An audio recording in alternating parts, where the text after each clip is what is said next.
இப்போ after DD returns மறுபடியும் எனக்கு ஒரு ஹிட் தேவைப்படுது. அந்த ஹிட் நிச்சயமாக கார்த்திக். இந்த படம் ட்ரெய்லர் வந்ததுக்கப்புறம் நான் பேர் சொல்ல விரும்பலை, பெரிய ஹீரோ, பெரிய பெரிய இடத்துல இருந்து கால் வந்தது. கதை இருக்கா, லைன் இருக்காலாம் சொல்லி கேட்டாங்க. வடக்குப்பட்டி ராமசாமின்றவனுடைய ஒரு கதை தான் இந்த படமாக கார்த்திக் எடுத்திருக்காங்க. இந்த படத்தை பற்றி நிறைய இஷ்யூஸ்லாம் வருது. நான் சினிமாவுக்கு வந்தது மக்களாகியவங்க எல்லாரையும் சிரிக்க வைக்கணும், ஜாலியாக இருக்கணும். நீங்கள் 2 மணி நேரம், இது மட்டும்தான் என்னுடைய வேலை. டிக்கிலோ நான் முடித்ததுக்கு அப்புறமா ஒரு லைன் வந்து சொன்னார். இந்த லைன் வடக்குப்பட்டி ராமசாமி, இதை கண்டிப்பாக காமெடியாக ஒரு ஸ்க்ரீன் பிளேவோட ஒரு கதையாக இத்தனை காமெடியன்ஸை வச்சு பண்ணுறது ரொம்ப சேலஞ்சிங்கான விஷயம். எனக்கு தெரிஞ்சு பண்ண முடியாதுன்னு தான் நினச்சேன். பட் போய் உட்காந்து சின்சியராக எழுதி எடுத்துருந்து எனக்கு சொன்னார். எனக்கு ரொம்ப பிடிச்சிருந்துச்சு.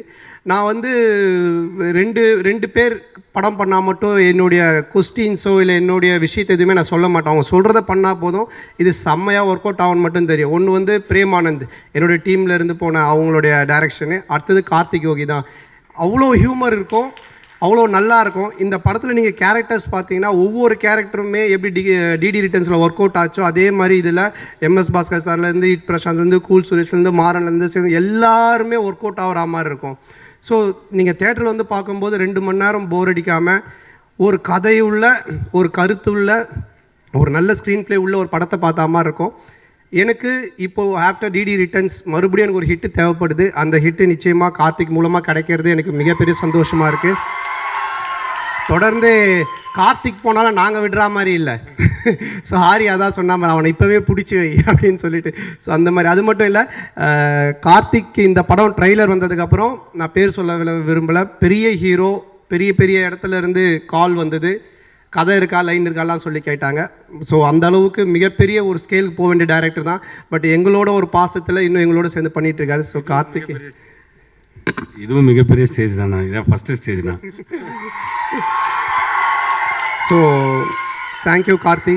ஸோ படத்தை நாங்கள் இன்னும் என்ன தான் பயங்கரமாக பேசினாலும் ஃபஸ்ட்டு டே நீங்கள் போய் தேட்டரில் பார்த்து நீங்கள் சொல்கிறது தான். நீங்கள் பார்த்து சொல்லுங்கள், எனக்கு பிடிச்சிருக்கு, படம் நல்லா வந்திருக்கு, என்கிட்ட நீங்கள் எதிர்பார்க்குறது இந்த படத்தில் இருக்குது, உங்களுக்கு பிடிக்கும். ரொம்ப நன்றி. இங்கே வருகை தந்துள்ள மீடியா ஊடக நண்பர்கள், பத்திரிகையாளர்கள், அவர்கள் எல்லாருக்கும் என்னுடைய மனமார்ந்த நன்றி. நானும் கார்த்திக்கும் இந்த மாதிரி ஒரு காம்போவில் இந்த படம் எப்படி இருக்கும், ஏன்னா டிக்கிலோ நான் தேட்டரில் வரல, தேட்டரில் வருது. கார்த்திக் என்கிட்ட இந்த ஆடியோ ரிலீஸ் ஃபங்க்ஷன் பற்றியே பேசிகிட்டு இருந்தாங்க. அண்ணன் எல்லோரும் நின்றுட்டு உட்காந்துக்கிட்டு ஒருத்தர் முடிஞ்ச ஒருத்தர் பார்த்துட்டு இது மாதிரி வேண்டாண்ணே, ஏதாவது பண்ணலான்னு, ஏதாவது கொஞ்சம் பண்ணலான்னு நான் சொன்னேன். சரி கார்த்திக் பார்ப்போம் இரு அப்படின்னு. அப்புறம் மார்னிங் வந்து டக்குன்னு சொன்னேன், சரி நான் ஸ்டேஜுக்கு வந்துட்டேன். அப்புறம் கார்த்திகை நீ வான்னு கூப்பிட்டோம். இப்போ நாங்கள் 2 பேர் சேர்ந்து ஒரு ப்ரோக்ராம் கூட போர் அடிக்காமல், ஒரு ஆடியோ லான்ச் போர் அடிச்சிருக்கோம்னு நினைக்கிற நடுவில் கொஞ்சம் ஒரேடியா கொஞ்சம் ஓரளவுக்கு அப்படி ஜாலியாக கொண்டு போகணுன்னு எதிர்பார்த்தோம்ல, அதே மாதிரி 2 பேர் சேர்ந்து இந்த படத்தை 2 மணி நேரம் உங்களுக்கு கலகலப்பாக ஜாலியாக கொண்டு போகணுன்னு ஒர்க் பண்ணியிருக்கோம். டெஃபினட்டாக உங்கள் எல்லாருக்கும் பிடிக்கும். அதுக்கப்புறமா இங்கே இவ்வளோ நேரம் இந்த தேட்டர் மட்டும் இல்லை, என்னுடைய லைஃபே எனர்ஜியாக வச்சுக்கிட்டு இருக்க என் உயிரினும் மேலான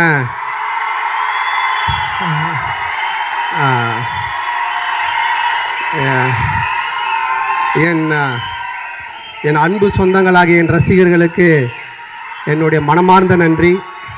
இதை வழி நடத்திக்கிட்டு இருக்க எம்கேஎஸ் குமரவேல் அவர்களுக்கும், மாநில பொறுப்பில் இருக்கக்கூடிய தமிழ் பிரபா, புளியந்தோப்பு பிரபா, இப்போது ராமகிருஷ்ணன் போன்ற அனைவருக்கும், மற்றும் முக்கியமாக இருக்கிற எல்லா என்னுடைய தம்பிங்களுக்கும் நன்றி. சும்மா வந்து இதுக்காக கைத்தட்டாமல், உண்மையிலேயே இது நம்ம வீட்டு ஃபங்க்ஷன், அதுக்கு எல்லோரும் வந்திருக்காங்கன்னு கைத்தட்டி என்ஜாய் பண்ணிங்கல்ல, ஸோ அதுக்கு நான் ரொம்ப கடமைப்பட்டிருக்கேன். அதுக்கப்புறம் இந்த படத்தை பற்றி நிறைய இஷ்யூஸ்லாம் வருது, அதெல்லாம் படத்தில் அது மாதிரி எதுவுமே கிடையாது. நீங்கள் அந்த மாதிரி எதுவுமே படத்தில் இருக்காது. இது ஒரு ஜாலியான படம். வடக்குப்பட்டி ராமசாமின்றவனுடைய ஒரு கதை தான் இந்த படமாக கார்த்திக் எடுத்திருக்காங்க. இதில் ராமசாமின்ற பேர் எப்படின்னா, கவுண்டமணியோட ஃபேன் கார்த்திக், நானும் கவுண்டமணி சாரோட ஃபேன். டிக்கிலோனான்றது அவரோட டைலாக்கு, கவுண்டமணி சாரோட டைலாக் தான் அடுத்த படம் நான் ஆரியம் பண்ணுறது ரிஜிஸ்டர் பண்ணி வச்சுருக்கான் கார்த்திக். ஸோ இந்த மாதிரி அவனுடைய ஒரு ட்ரெண்ட் அது. அந்த வடக்குப்பட்டி ராமசாமி நடக்கிற ஒரு கதை மட்டும்தான் இந்த படம்.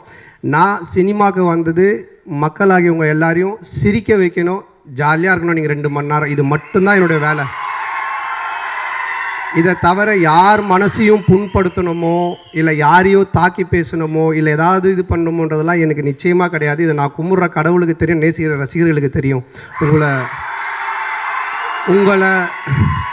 உங்களை சிரிக்க வைக்கிறது மட்டும்தான் என்னுடைய வேலையாக நான் வச்சு இது இவ்வளோ நாள் பண்ணிகிட்டு இருக்கேன். காசு, பணம், புகழ் இதெல்லாம் நான் அப்போ காம்டினாக இருக்கும்போது பார்த்தேன். அதை நோக்கி போய் போயிருப்பேன். இன்னும் புதுசாக ஏதாச்சும் பண்ணோம். பாஸ்ங்கிற பாஸ்கர் 2 பண்ணிவிட்டு அடுத்தது பண்ணுறதுக்கு நான் ஏன் இவ்வளோ கேப் விட்டு யோசிக்கிறேன்னா, இதை விட பெட்டராக நீங்கள் பார்க்கணும் அப்படின்றதுக்கு தான் நான் இவ்வளோ போட்டு யோசிக்கிறேன். எல்லா டைமும் நீங்கள் சிரிக்கணும், இது சிரிப்பாங்களா, இந்த சீன் சிரிப்பாங்களா, இது பண்ணுவாங்களா. அதான் சொல்கிறேன்ல, நேற்று நைட்டு இன்றைக்கி காலையில் இந்த ப்ரோக்ராம் வரைக்கும் வரவங்க சிரிக்கணும், சந்தோஷமாக இருக்கணுன்றதை மட்டுமே தான் யோசிச்சுட்டு இருக்கேன். ஸோ அந்த மாதிரி தான் அந்த படமும் இருக்கும். அதனால் இந்த படத்தை ஃபேமிலியோடு குடும்பத்தோடு வந்து பாருங்கள், என்ஜாய் பண்ணுங்கள். தொடர்ந்து நிறைய நீங்கள் எனக்கு சப்போர்ட் பண்ணுறீங்க, தொடர்ந்து சப்போர்ட் பண்ணுங்கள். ஸோ வருகை தந்த மற்ற எல்லாருக்குமே இந்த நேரத்தில் என்னோட மனமார்ந்த நன்றி தெரிவிச்சுக்கிறேன். அப்புறம் இந்த படத்தை இதுக்கு முன்னாடி ட்ரைடன்ட் ஆர்ட்ஸ் பார்த்தாங்க. அவங்க ஒரு 30 டிஸ்ட்ரிபியூட்டரோடு கூப்பிட்டு வந்து பார்த்தாங்க. அவங்க ரசித்தாங்க, அவங்க இந்த படத்தை எடுத்தாங்க. அதுக்கப்புறமா நம்ம ரெட் ஜெயிண்ட் அவங்க பார்த்தாங்க, அவங்க ரசித்தாங்க, அவங்களுக்கு பிடிச்சது அவங்க எடுத்தாங்க. அதுக்கப்புறமா இப்போ ரோமியோ பிக்சர்ஸ், ஸோ அவங்க பார்த்தாங்க, அவங்க எடுத்தாங்க. இப்படி சினிமா வட்டாரங்களில் இருக்கிற எல்லா டிஸ்ட்ரிபியூட்டர்ஸுமே இந்த படத்தை பார்த்துருக்காங்க. அவ்வளோ எதிர்பார்ப்பு இருக்குது, அவ்வளோ பேருக்கும் பிடிச்சிருக்கு உண்மையிலே இந்த படம், அவ்வளோ நல்ல படம். ஸோ அவங்களுக்கு இந்த நேரத்தில் நான் நன்றி தெரிவிச்சுக்கிறேன். என்னுடைய நண்பர் முதலாளி அமைச்சர் Udhayanidhi Stalin, Shenbagamoorthy sir, Raja, and then Romeo pictures, அவங்க ராகுல், எல்லாருக்குமே என்னுடைய மனமார்ந்த நன்றி. ஸோ மறுபடியும் ஒரு ஒன்ஸ் அகேன் நன்றி சொல்லி விடைபெறுகிறேன். நன்றி, தேங்க்யூ. 2ஆம் தேதி பிப்ரவரி 2 பார்க்கலாம். அது ஆஃபீஸ் போய் பார்த்தா அவ்வளோ பெருசாக இருக்குது. விஸ்வபிரசாத் சாருக்காக எல்லாம் வெயிட் பண்ணிகிட்ருக்கோம். சார் வந்தார். பார்த்திங்கன்னா அந்த ஸ்ட்ரிக்டான அந்த ஒரு எல்லா பேங்க்லேயும் ஒரு மேனேஜர் இருப்பாங்க தெரியுமா, எப்படியும் லோன் ரிஜெக்ட் பண்ணிவிடுவாங்களா, அந்த மாதிரி ஒரு மேனேஜர் மாதிரி பக்கா கெட்டப்பில் பயங்கர ஸ்ட்ரிக்டாக வந்திருந்தார். வந்துட்டு உட்காந்து சொல்லுங்கள் அப்படின்னு சொல்லிட்டாரு. சரி, நான் தமிழில் சொல்லட்டுமா இங்கிலீஷில் சொல்லட்டுமா ஸ்டார்ட் பண்ணி 2 நிமிஷம் பேசினேன். நீங்கள் தமிழே சொல்லுங்கள் தம்பி, ஒன்றும் பிரச்சனை இல்லை அப்படின்னு நல்ல தமிழில் பேசினார். ஸோ கதையை கேட்டுட்டு வந்து பட்ஜெட் சொன்னபோது யோசிச்சுட்டு ஒரு 2 மினிட்ஸ் வெயிட் பண்ணுங்க அப்படின்னு சொல்லிட்டு நட்டிகிட்ட சொல்லிட்டு வந்தார். இப்போ நட்டி வந்து ஒரு விஷயம் சொன்னார். நான் உண்மையாகவே ஷாக் ஆகிட்டேன். இல்லை இப்போ பிரதர், இந்த படத்தோட பட்ஜெட் வந்து இப்படி இருக்குது, அவர் பண்ணுறதா இருந்தால் மினிமம் வந்து 50-100 கோடியில் தான் பண்ணுவேன்னு சொல்கிறாரு அப்படின்றார். எனக்கு என்ன சொல்கிறதே புரியல. ஏன்னா அது சொன்ன பாயிண்ட் ரொம்ப கரெக்டு. ஏன்னா அவர் பண்ண படங்கள் எல்லாமே பார்த்தீங்கன்னா 50, இப்போ கூட பிரபாஸ் சார் வச்சு ஒரு பெரிய படம் ஆன் பண்ணியிருக்காங்க. எல்லாமே இந்த 100 crores தான். அவர் ஒரு வேலிட் பாயிண்ட் சொன்னாங்க. ஏன்னா 15 இந்த ஒரு என்ன சொல்கிறது, இந்த 15 வருஷமாக அவரோட கெரியரில் ஸ்டார்ட் பண்ணதுலேருந்து அவர் பார்த்த விஷயங்கள் எப்படி இருக்குன்னா, எல்லா படத்துக்கும் ஒரே உழைப்பு தான், அது பெருசாக பண்ணால் பெரிய லாபம் கிடைக்கும் அப்படின்னு சொன்னார். But he was very kind enough to accept this film. இந்த பட்ஜெட்லையும் இதுவும் இப்போ தமிழில் ஒரு பெரிய பட்ஜெட் தான், இதில் அவன் இறங்கி பண்ணும் அப்படின்னு சொல்லிட்டு ஒன்று பண்ணார். ஃபஸ்ட்டு டிக்கிலோ நான் அதை போய் பார்த்தேன். Thanks a lot. சரி, அவர் பேசணுமா? டார்லிங்ன்ற ஒரு வார்த்தையை சொல்லி கிளாப்ஸுக்காக ஒரு 2 மினிட்ஸ் கொடுங்க ப்ளீஸ். 2 நிமிடம். டிக்கிலோ நான் முடிச்சுட்டு என்னடா இப்போ அடுத்து பண்ண போகிறேன்னு சொல்லி கேட்டேன். இல்லைன்னா இப்போ ஒன்று தேட்டருக்குலாம் ஒன்று பண்ணலாண்ணே. சரி, அவனை பண்ணுறான் அப்படின்னு சொல்லிட்டு இருக்கும்போது ஒரே விஷயம் சொன்னார். எப்படா ஃபினான்ஸ்லாம் எப்படா போயிட்டுருக்கு அப்படின்னு சொல்லி கேட்டார். போயிட்டுருக்கேன், அப்படியே போயிட்டுருக்கேன் அப்படின்னாரு. எதுவுமே யோசிக்கல. குலுகுலு ஷூட்டிங் ஸ்பாட்னு நினைக்கிறேன். கூப்பிட்டு கார்த்தி இருந்தால் ஒரு 10 லட்சம் வச்சுக்கோன்னு சும்மா கொடுத்தாரு. எதுக்கு என்ன யோசிக்குமோ தெரியல, சும்மா செலவுக்கு வச்சுக்கோன்னு சொன்னார். அது நான் அட்வான்ஸாக யூஸ் பண்ணி ஒரு கார் வாங்கிட்டு வந்து அண்ணன் வீட்டுக்கு முன்னாடி ஃபஸ்ட் டைம் நிறுத்தினேன். ஸோ அண்ணன் வந்து இந்த மாதிரி சைலண்ட்டாக நிறைய ஹெல்ப் பண்ணிகிட்ருக்காரு. அதை யாரோ ஒருத்தர் சொல்லி தானே ஆகணும். அது நான் கண்டிப்பாக சொல்கிறேன். ஸோ இன்னைக்கு வரைக்கும் என்ன மாதிரி இல்லை, எத்தனை அவர் கூட வேலை பார்த்த எல்லா டைரக்டர்ஸும் ஹெல்ப் பண்ணிகிட்ருக்காரு. பிரேம் கேட்டால் தெரியும், அவர் ஒரு ஊரே கட்டி சோறு போட்டுட்ருக்காரு. அண்ட் அவருக்காக நான் ஒரே ஒரு இன்டர்வியூவில் ஒரே ஒரு கேள்வி கேட்டாங்க, எதுக்கு மறுபடியும் சந்தானம். நான் திருப்பி சொல்ல, மறுபடியும் நான் சந்தானம் தான் பண்ணுவேன், மறுபடியும் நான் சந்தானத்தை தான் பண்ணுவேன். ஏன்னா அந்த பாண்டிங் இருக்கும்போது நம்ம ஏன் வெளியில் நம்ம இது பண்ணோம், எல்லாம் டீமாக சேர்ந்து இன்னும் நிறைய சேர்த்து ஆர்டிஸ்ட் சேர்த்து இன்னும் பெருசாக பண்ணுவோம். And thanks a lot for the opportunity. Really thanks.